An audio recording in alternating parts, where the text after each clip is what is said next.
Selamat pagi Indonesia. Anda menyaksikan seputar Bali terkini pukul 9 WITA bersama saya Agus Jagetraya. Kualitas sumber daya manusia dinilai sebagai salah satu kunci utama untuk memenangkan persaingan pada era pasar bebas masyarakat ekonomi ASEAN. Sayangnya tidak semua perusahaan melakukan persiapan dan investasi SDM untuk menghadapi MEA. Tersebut disampaikan pengusaha sukses di bidang hospitality Nyoman Sukadana. Menurutnya, dalam industri apapun, kualitas SDM adalah faktor utama.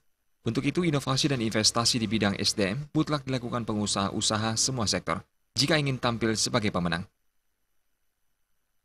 Perusahaan-perusahaan banyak sekali saat ini kiblatnya adalah melihat sumber daya manusianya. Tetapi tidak sedikit juga bahwa perusahaan sekarang banyak sekali juga yang melihat bahwa human investment itu menjadi nomor 2 atau nomor 3.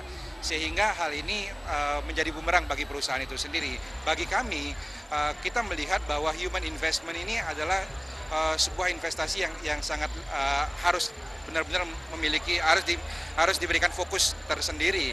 Karena kenapa? Human investment ini tidak hanya bisa termotivasi dengan financial motivation, mereka juga harus di-train, mereka harus diciptakan sebuah working ambience yang bagus, mereka harus diciptakan sebuah atmosfer kerja yang positif dan sebagainya.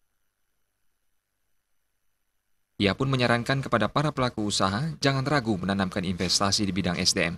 Sehingga saat era pasar bebas bergulir, pihak perusahaan merasa lebih siap dan berkompetisi di era ini. Dalam industri jasa, SDM bahkan bisa menjadi salah satu faktor keunggulan bersaing yang sulit untuk ditiru pesaing dan langka. SDM seperti itulah menurutnya yang harus dimiliki industri jasa agar bisa memenangkan persaingan.